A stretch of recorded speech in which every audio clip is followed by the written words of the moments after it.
Alors, dans notre module de pourcentage taxes et rabais, on va beaucoup manipuler avec l'argent. On va jouer avec des gros nombres qui sont par rapport à l'argent. Alors, il va savoir bien arrondir. Et en 7e année, nous, on a tendance à toujours arrondir au centième près. Et pour le faire, il va toujours se poser la bonne question. Alors, comment arrondir un nombre au décimal près?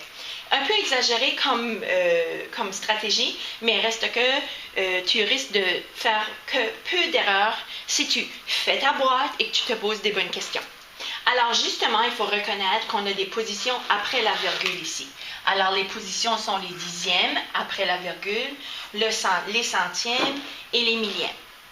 Et si tu veux savoir si tu dois bien arrondir ou si tu dois arrondir, tu dois t'assurer d'encadrer les deux chiffres après la virgule, toujours en incluant les entiers, mais avec les deux chiffres après la virgule, tu vas voir que ton chiffre à la position des centièmes va soit demeurer tel qu'il est ou il va augmenter de 1. Alors justement, c'est ce qu'on se pose. Est-ce que pour arrondir le chiffre dans la position des centièmes, il suffit de seulement regarder le chiffre dans la position des centièmes? La réponse est non. Pour arrondir à la position des centièmes, il faut tenir en ligne de tête ou en ligne de compte le chiffre à la position des millièmes. Alors, je vous ai fait quelques exemples. Alors, des chiffres décimaux juste comme ça, là, vite fait. On a 0,4679 10 millièmes. Moi, je veux que tu arrondisses et toujours que tu arrondisses à la position des centièmes. Alors, je vais encadrer mes unités, qui sont 0, et mes deux chiffres, les dixièmes et les centièmes. Et la question que je me pose, c'est, est-ce que mon 6 demeure tel quel, ou est-ce qu'il va augmenter de 1? Mais ce n'est pas le 6 qui va déterminer ceci, mais bien le chiffre qui est à sa droite, c'est-à-dire le chiffre dans la position des millièmes.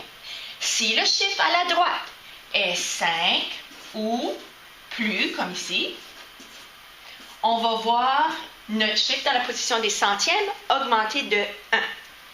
Alors ici, si je veux arrondir mon 4679 10 millièmes, je vais l'arrondir à 0,47 centièmes.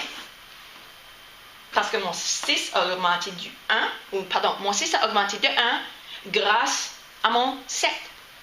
Alors ici, j'ai 1 et 172 millièmes. Alors je veux juste voir si mon 7 demeure tel quel ou il augmente de 1. On regarde le chiffre à la position des millièmes. On voit que c'est un 2. Ce n'est pas un 5 ou plus grand que 5. Alors, on va tout simplement écrire 1 et 17 centièmes. Ici, on a 12 et 43 centièmes. On a déjà un nombre à la position des centièmes, alors il n'y a rien à faire ici. Ici, on a 609 10 millièmes. Alors moi, je vais arrondir à la position des centièmes. Il faut savoir que c'est mon 6 à la position des centièmes. Mon 9 est beaucoup trop loin. De toute façon, il n'importe pas, car je veux juste observer le chiffre à la position des millièmes. Alors je regarde, c'est un 0. Alors si je veux bien arrondir, c'est mon 6 centièmes. Et j'ai bien arrondi. En bas ici, j'ai 247 et 1. Qui, techniquement, j'aurais rien à faire.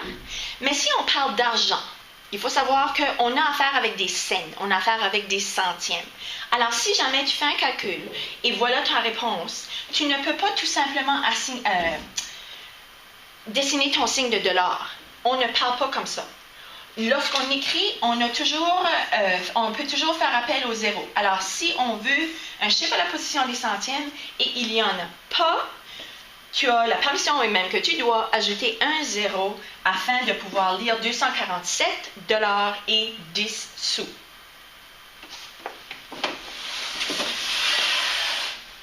Alors, signe de dollar, j'ai 107 $.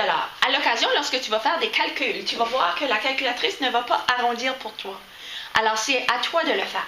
Alors, je t'encourage fortement de placer ton cadre et de placer ta flèche afin de déterminer si ta somme d'argent ou plutôt ton chiffre à la position des centièmes augmente de 1 ou non. Ici, c'est un 9, alors mon 88 devient 89.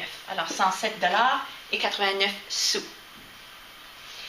Et finalement, dernier exemple, on a un centième qui demeure un centième car on voit le 2 dans la position des millièmes.